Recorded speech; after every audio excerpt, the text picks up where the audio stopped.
Ini kepada kita semua, kita suami ya. Nah, lihat pernyataan Allah dalam surat At-Taghabun ayat 14. Ya ayyuhalladzina amanu inna min azwajikum wa auladikum aduwwan lakum fahdharuhum wa in ta'fu wa tasfahu wa taghfiru fa innallaha ghafurur rahim. Wahai suami-suami yang beriman, ketahuilah bahwa sebagian dari tingkah laku istri, anak-anakmu akan menjadi musuhmu di hadapan Allah. Fahdharuhum, maka didiklah mereka dengan cara baik. Wa in ta'fu wa tasfahu, jika mereka bersalah, maka maafkanlah mereka, lalu kamu perbaiki tentang kesalahannya. Wa taghfiru, lalu kamu mohon ampun kepada Allah tentang istrimu. Kalau istrimu kamu didik selama ini tidak ada perubahan, maka kamu berdoa. Sekedar saya cerita, ada teman saya betul-betul terjadi ini. Dia malah takut sama istrinya. Bari lawan sama istri, tapi dia sayang cinta sama istri. Dia datang ke rumah. Bagaimana Ustaz caranya? Istri saya begini. Saya bacalah ayat itu. Wa in tasfahu, perbaiki dulu di mana salahnya. Kalau sudah kamu memperbaiki salahnya, saya bilang bukan watasfahu wataghfiru ya. Kemudian sudah kamu perbaiki, watafu, maka kamu maafkan dulu. Tidak ada perbaikan tanpa memaafkan. Maafkan kesalahan istri dan anakmu, maafkan. Lalu kamu berdoa kepada Allah agar istri dan anak itu diberi petunjuk dan hidayah oleh Allah, diampuni dosa dan kesalahannya. Berat sebenarnya perjuangan suami ini, tetapi sangat mulia. Ini saya ceritakan teman saya ini, sama pegawai. Begini saya bilang, kamu suka tahajud? Katanya, jarang-jarang Ustaz, kalau waktu kata bangun soal tahajud kan. Nah, sekarang begini, kamu tahajud malam pertama, malam kedua, malam ketiga. Di malam ketiga itu baru istrinya bangun gitu. Dilihat suaminya tahajud, tidak jauh dari dia. Kamu berdoa begini, saya bilang, baca dulu basmalah, hamdalah, kemudian baca selawat. Kamu katakan begini, ya Allah, ya Rabb, Engkaulah yang menguasai hati, maka tetapkanlah hatiku dalam keimanan dan ketaatan kepadamu. Ya Allah, aku sangat sayang kepada istri. Aku cintai dia dunia dan akhirat.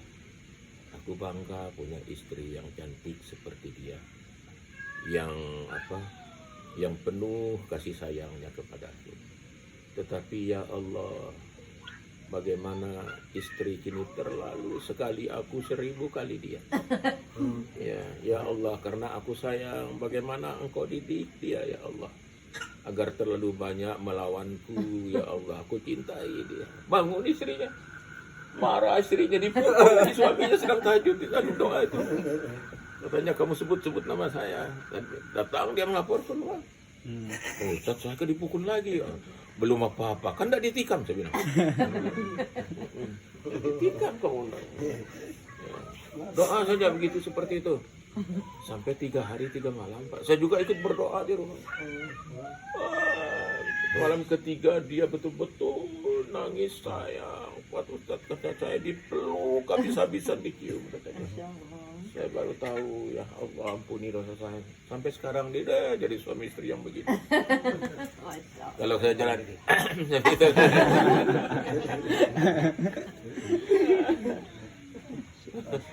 begitu. Jadi ingat, istri itu titipan, amanah.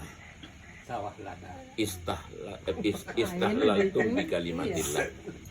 dia halal itu dengan kalimat Allah dan dia haram juga dengan kalimat Allah. Maka Allah menitipkan anaknya kepada kita. Anak mertua ini dititip kepada kita.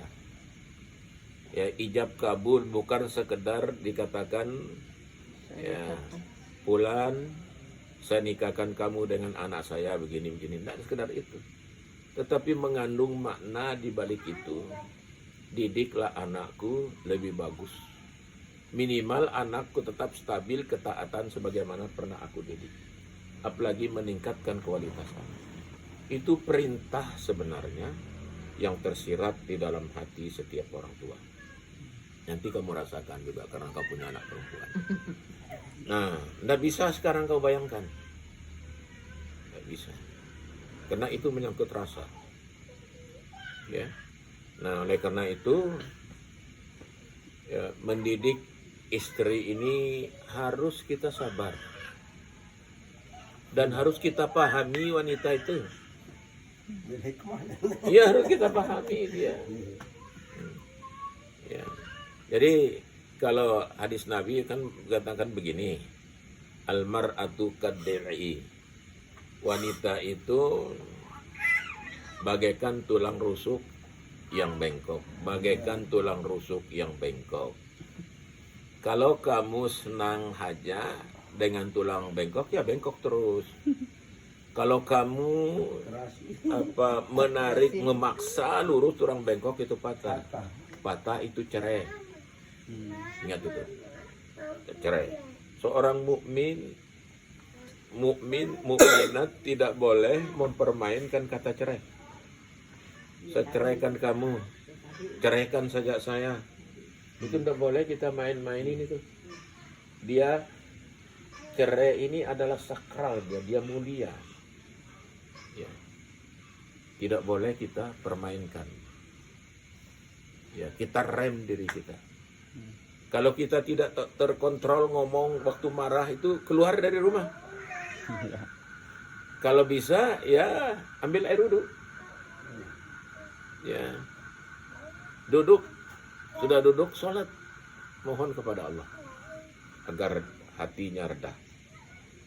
Nah, dan kalau kita sudah dalam keadaan tenang, baru kita bilang sama istri itu, ya, panggil dengan bahasa-bahasa yang indah. Istri ini kan senang dipuja-puja. Wanita ini bagaimanapun pintarnya, dia butuh. Ya, dia butuh itu.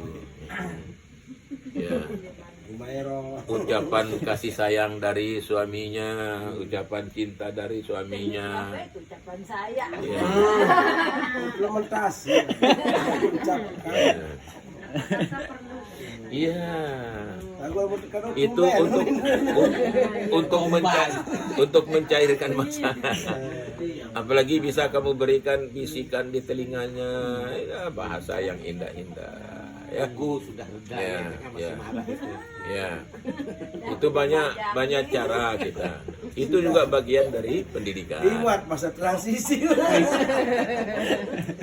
Lewat Ya. kita ini. Kalau kita ini kan tinggal rahmah, mawaddahnya sudah hampir telang gitu.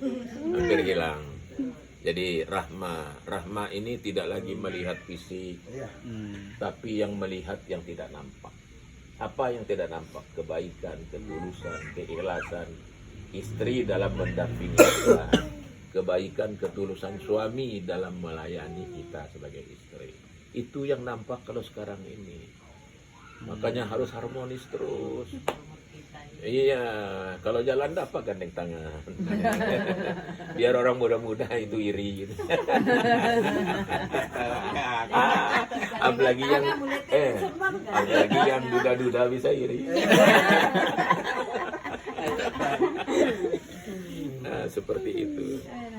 Jadi tugas kita sebagai suami itu ingat pendidikan itu. Nah, di dalam Al-Quran sifat suami yang baik itu dua.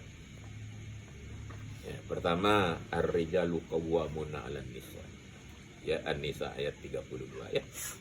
Jadi apa namanya, laki-laki ini harus bertindak sebagai imam.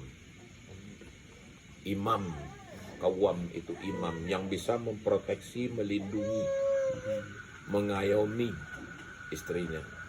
Jadi kalau suami itu ibarat payung. Kalau istri dalam keadaan panas, ya payungnya suami. Kalau istri dalam keadaan dingin, selimutnya suami. Kalau istri dalam keadaan susah, penghiburnya suami. Jadi betul-betul sebagai imam yang akan bisa menuntun, membimbing sang istri ini. Nah, yang kedua, sifat suami yang bagus itu wabima anfaqu min amwalihim. Ya, rajin memberi nafkah kepada istri. Walaupun hanya 1 sen. Karena apa? Memberi nafkah kepada istri itu menurut hadis Nabi, itu riwayat Bukhari Muslim, itu dinarun ampaktuhu fi sabilillah wa dinarun ampaktuhu fir raqabati wa dinarun ampaktuhu fis sadaqati wa dinarun ampaktuhu ala iyalik abdaluha dinarun ampaktuhu ala iyalik. Seorang mukmin kalau punya harta ibarat 1 dinar, maka sedikit dari 1 dinar itu, uang kekayaan suami itu harus punya nilai fisabilillah, harus punya nilai memerdekakan hamba, harus punya nilai sedekah, dan yang keempat harus mempunyai nilai impak kepada istri dan anak. Seutama-utama impak suami adalah nafkah untuk istri dan anak. Oleh karena itu, maka sifat suami itu dia harus memberi nafkah lahir maupun nafkah batin. Itu harus dipelihara bagus-bagus. Walaupun 1 sen, walaupun 1 butir, kita berusaha. Nah, kemudian sifat istri kan sudah disebut oleh hadis. Ya, kalau lanjutan ayat itu, fasolihatu qanitatun hafizatun lil ghaibi. Nah, sifat wanita di dalam ayat ini 2 juga. Yang pertama qanitat, yang taat. Taat apa? Taat sholatnya, taat puasa Ramadannya. Kalau istrimu sudah taat kepada kita, sholatnya taat, melaksanakan puasa Ramadan, itu sejatinya wanita solihah. Masuk surga itu mana saja? Iya, masuk. Tidak mesti harus mengizinkan suaminya kawin 2. Jadi solihah itu sudah taat seperti itu. Tahu lagi. Nah, ini saya memperkuatkan istri saya begitu. Saya juga sebaliknya. Oh, salah. Jadi sesudah itu hafizatul lil ghaibi bima hafizallah. Kemudian istri ini menjaga kehormatannya. Kehormatan suami, kehormatan rumah tangga, dan kehormatan keluarganya. Terutama tidak ada suaminya. Itu harus dijaga baik-baik. Itu dalam Al-Quran. Nah, kalau teorinya di dalam hadis itu kan 4 sudah kita kenal semua. Ya, yang pertama maliha, waliha sabiha, wali jamaliha, wali diniha. Parbita titin taribat tiada. Jadi kalau kita mau menikah itu, yang pertama kan kita lihat kenapa wanita dalam Quran itu digambarkan lahan pertanian. Lahan pertanian. Jadi ya, karena suami ini akan bercocok tanam, maka dia harus memastikan tanah itu tanah lembur gitu. Tanah subur, tanah bagus. Ya. Kemudian yang kedua, wanita itu dalam Quran disebut sebagai pakaian. Suami juga sebagai pakaian. Jadi istri pakaian untuk suami, suami pakaian untuk istri. Nah, fungsi pakaian untuk menutup aurat. Pakaian itu adalah untuk menjaga keindahan, untuk menutup badan kita, agar kita sempurna sebagai manusia. Nah, kemudian kita diminta juga di situ wanitanya itu jadi sebut sifatnya oleh Nabi SAW. Maaf ya, tidak perlulah kita datang ke paranormal mencari wanita yang cukup hadis Nabi sampai kiamat nanti. Ya, Bar, Handeman bar. ya. You, Datang ke you, bar. ikut hadis saja. Yang pertama, wali hasabiha, lihat keturunannya. Belum Ya. balik. Kita wanita itu keturunannya kita lihat, ibu bapaknya kita lihat. Tapi ibu bapaknya orang ibadah, orang taat atau enggak? Akan berpengaruh kepada kita nanti. Ingat bahwa istri kita melahirkan anak itu, maaf ya, 98% mengikuti keturunan ibunya, gennya itu. Makanya Nabi menyuruh kita dari yang keturunan yang bagus, ibu bapaknya taat berbakti, dia terdidik bagus, ya. Itu rasanya.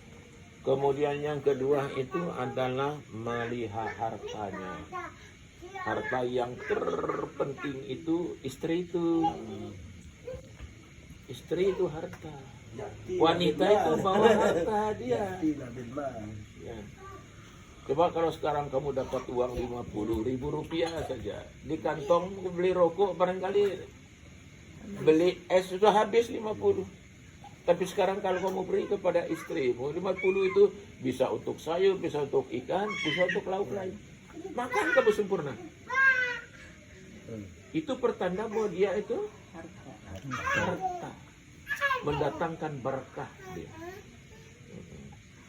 Maka lihat wanita itu, maaf ya, jangan dilihat kelas 2 loh. Wanita itu diciptakan dari tulang rusuk, tidak disebut dari tulang tumit, tidak disebut dari kepala. Dan wanita yang punya rahim. Iya, enggak itu. Ada yang lain. Tidak punya rahim. Nah, kenapa tidak disebut dengan ini? Supaya kamu jangan menghina wanita. Kenapa tidak disebut tulang kepala? Karena kita tidak boleh mendewa-dewakan wanita. Wanita itu partner kita, teman kita, sahabat kita, kawan kita berdiskusi. Ya, karena dia dari tulang rusuk. Tulang rusuk ini kan pendamping. Nah itu wanita. Kena senior sedikit. Iya. Kemudian wali jamaliha, cantik. Nah ingat, cantik itu, cantik menurut kamu beda dengan saya. Relatif. Sekarang umur berapa? Bang. You, berapa umur you? 28. Bagus, sudah matang. Dia masih bersama. Dia jadi ketua IPTN ini. Iya. Kata pemuda berarti. Iya. Pada deh kudu. Iya. Sama Ustaz Kudus. Jadi Dua tuh. cari, ya. Kamu cari wanita tadi itu cantiknya. Nah cantik menurut kamu, jangan cantik menurut orang. Orang lain. Nggak boleh. Karena tidak bisa. Ya. Kalau kamu melihat muka wanita, mungkin tempat tertarik kamu di hidungnya. Atau di Suruh lihat laki lain, oh barangkali tempat tertarik di lehernya. Maka disuruh tutup lehernya. Seperti itu. Nah, wanita yang akan kamu nikahi, lihat katanya Nabi, lihat wajah dan tangannya. Disuruh. Jangan kamu nikah dan lihat perempuannya. Harus lihat. Ya. Ya. Kemudian yang keempat itu walidiniha, nah agamanya. Sebaik-baik wanita yang kita nikahi agamanya. Kalau wanita punya agamanya, masya Allah, ya, tidak ada keindahan yang paling indah kecuali sama wanita yang solihah seperti itu. Ya, itu tugas kita, bagaimana menuntun, membimbing istri itu, ya bersama-sama. Bolehkah kita marah istri? Boleh, tidak ada larangan memarahinya. pukul boleh. Mukul juga boleh, tapi sekedar pantatnya atau telapak kakinya. Quran kan menyuruh kita wadribuhunna, katanya. Pukullah istrimu. Fa in ataknahum fala tabghu alaihim. Kalau dia sudah taat, jangan kamu main-main cara-cara lain lagi. Nah, disuruh kita pukul istri, cuman tidak boleh kita tempeleng, tidak boleh kita tinju. Pokok di muka, di dada tidak boleh, perut juga tidak boleh. Ya, kalau ya pendak berbekas lah, tempat tidak dilihat orang kalau kamu pukul sedikit dengan tangan. Tapi ingat mukulnya Bismillahirrahmanirrahim.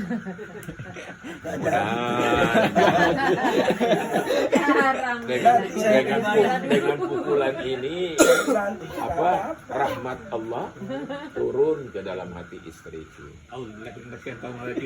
Ya, Orang dengan gedak. ya seperti itu. Seperti itu. Ya. Kalau guru saya itu, dosen saya lalu Muhammad Said, pernah diajar ya? Almarhum ya? Ya, sampailah tafsir ini. Beliau bahas,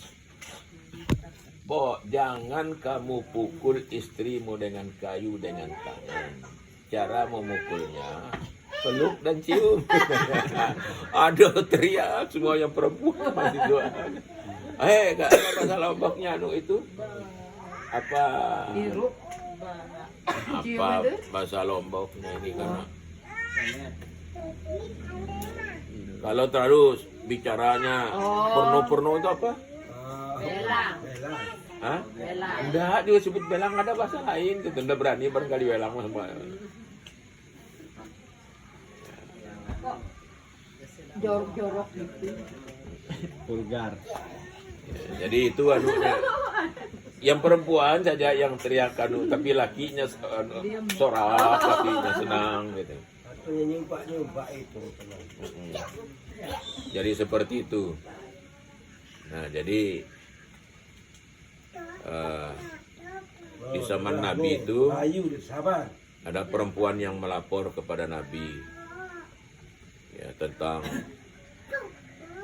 istri yang dipukul, disiksa sama suaminya. Disitulah keluar hadis Nabi. Ya, jangan kamu, turunlah ayat itu juga. Ya, dilarang kita tempeleng, dilarang kita tinju. Mukanya, matanya, hidungnya, dadanya, lehernya, perutnya tidak boleh.